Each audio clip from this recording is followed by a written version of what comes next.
John, what's on your Yes. mind? Wow. Where did that come from? I want to know what's on your mind. You want What to are know you thinking? what What has your attention today? your horrible image. Why would you even share that? What is that? You didn't find it that way? No, I put it that way. Oh, that's heresy. What's on your mind, John? Well, what's how I can get rid of you? Our viewers are on the edge of their seat wanting to know what's on your mind. What's on my mind is this book again. I really enjoyed this book, so I got to pull this up so I Thank can. you, Jim. Yeah, thanks to Jim. I wrote him a thank you note and I haven't heard back from him. Makes me wonder if I sent it to the wrong email address. I hate when you do that. Well, I do too. But Jim, awesome book, great recommendation. Thank you. That'll tell us whether he watches this He at all. doesn't watch this show. Yeah, he's way smarter. So, Art and Fear again, written by David Bayliss and Ted Orland. A very worthwhile short read. Here's a quote that I thought we'd discuss today. We do not long remember those artists who followed the rules more diligently than anybody else or anyone else. We remember those who made the art from which the rules inevitably flow.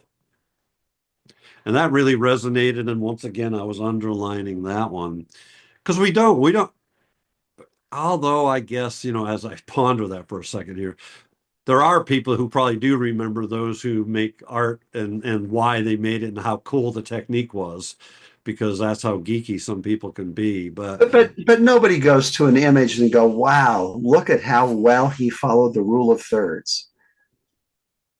they don't. No, You don't think they do? only photographers do, Only for that's and only ones that are photographers who are rule followers. that's really true. And Yeah.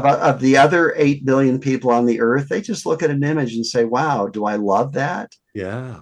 Does it move me? Does it say something to me?" Not because Cole can do long exposures better than anybody else. Or that shouldn't be my goal, right? My goal is not to be able to make long exposures as good as Cole's. You know what I love about rules is that we think because we've taken a million great images that all got higher likes than others, and we distilled them down. Yeah. And then we say, well, they tended to do this, this, this, and this. And I'm going to call these rules. And if they did those four things and were successful, if I do them, they'll also be successful. Yeah. That's what a rule is. It's not creativity. In fact, it's the exact opposite of Yes. being creative. It's It's following this pattern.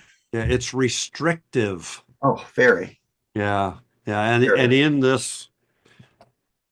this wonderful book called Art and Fear, there, The this commission on the sales of those. no.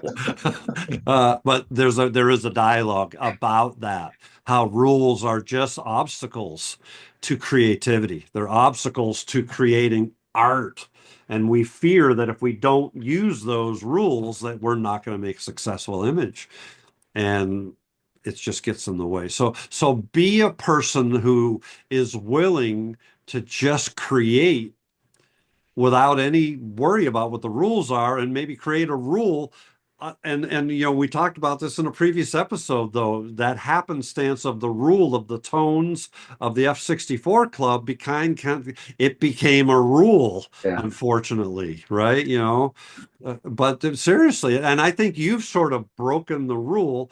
You never thought about it. I get that, right? It wasn't something you intended to do, but your dark blacks, especially in that recent episode we just had about the power lines, man, the F-64 club would just go line you up and say, terrible, that's awful. Where's the detail in your blacks? Because the rule says, and would never have left the possibility for you to make that incredibly stunning photograph, because in the back of your mind, you're going, I can't do that Right. because the rule says I can't. So, I'm going to say something that will uh-oh. upset some people. Okay. The saying that you first need to know the rules Yeah. before you can break them. Personal opinion, I think that's a stupid saying. How Really, do you really feel? yeah. I mean, it's so stupid. Of course, I can break rules without knowing them. Yeah. Of course, I can. And you've done it. Rules, yeah, they're so restricted. And I know people don't believe this. To this day, I do not know what the rule of thirds is. I know it involves a grid. That's all I know. I don't know what you're supposed to do with the grid. Gotcha. I never want to know. It's not important. Yeah. Yeah. But Cole, if only you knew the rules, That I could break it. then when you broke them, I'd be able to tell you. You're an Now, idiot. You now broke the rule. let me qualify it because I did say in a previous episode, rules are fine for photographers who are trying to document, who are trying to take better vacation photos, better family photos, better pretty pictures. Yep. Rules maybe will help you there. But Yep. if you're trying to be a expressive photographer, Yeah. they're only an impediment. Yeah. All right. Well, it's been a good session of recording. We hope to see you with all your comments below, and we hope you're ringing the bell. I don't know where the bell is to ring, but if you find it, ring it, follow. And I'd like to say finally, the rain in Spain falls mainly on the plains. Excellent. I agree.